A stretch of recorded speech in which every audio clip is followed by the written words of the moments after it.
Good afternoon, YouTube. Welcome back to my channel. In today's video, we are working with Aridise orchids, and we are going to be working closely with this guy today.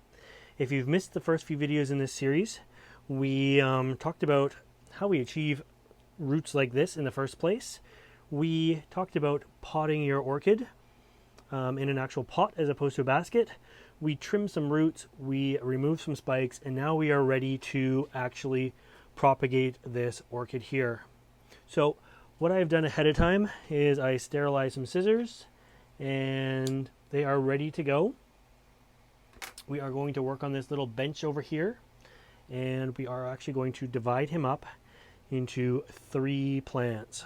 So shouldn't be too hard, and yeah, let's get started on this. Okay, I think we have a pretty good view of this guy sort of as a whole here. They say this is an Aridise orchid, but this will work for any Vanda type orchid, any monopodal orchid that has a single stem up once it gets some age to it and some roots to it. So first off, I'm going to get rid of this old stem here because as we learned in the last video, or in 2 videos ago, that it had been in the pot so long that the stem was actually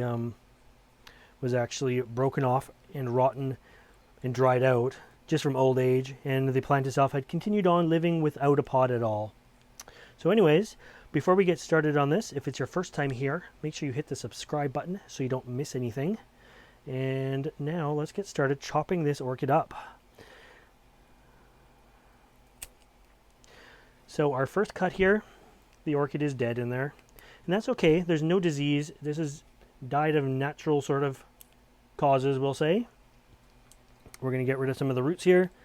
The new roots are tangled in amongst the old roots, so I'm just going to make a cut here as well and get rid of that piece, making it just a little bit smaller. Our first goal is to remove this keiki. So in order to remove this keiki cannot live on its own yet. You would be silly to try to jump the gun and remove this guy and try to root it. It's just too small. I'm not to say it is not possible.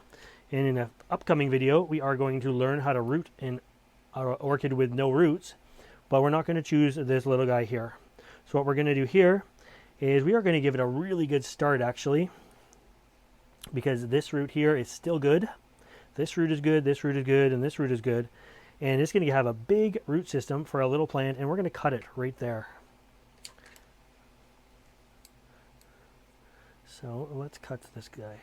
So as I say, do not ever cut a keiki, a baby orchid, off a plant if it doesn't have a substantial root system. Don't be impatient. It could take a year or 2 to grow a good size root system on it. If you remove it ahead of time, you are going to lose probably years of growth, trying to actually get to the orchid to root.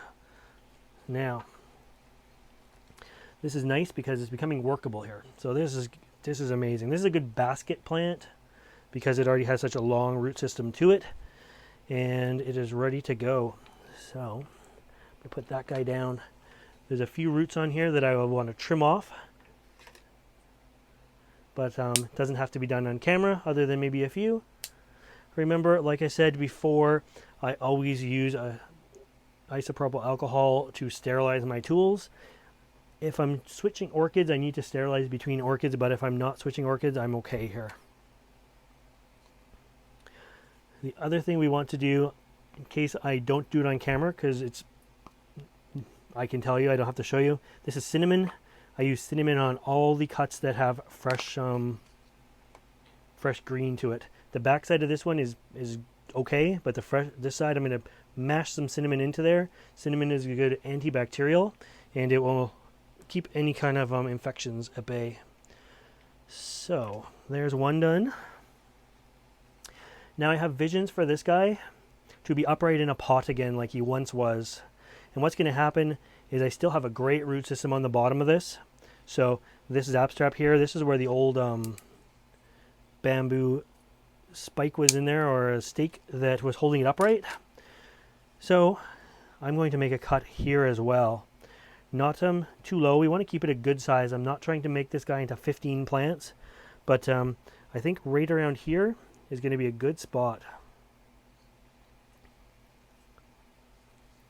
So let's just, I'm going to quickly sterilize the plant as well, just with a little bit here. That black spot on my hand is a marker from another project, but I'm just going to sterilize the outside of this orchid where I'm about to cut.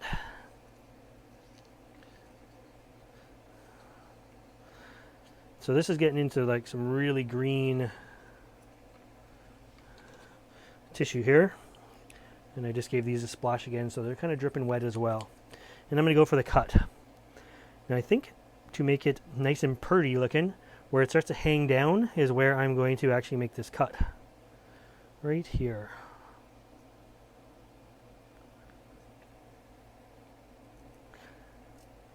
And it is a tough cut.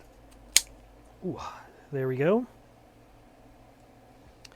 Now we have a nice looking orchid again. So what's going to happen with this guy is it is going to grow at a side shoot here. This is not going to be the top anymore. It's going to grow somewhere down in the nodes below. I can't guarantee where, but probably in the top 4 or so. And it will come out from there. But it'll be able to grow nicely in a pot or a basket again.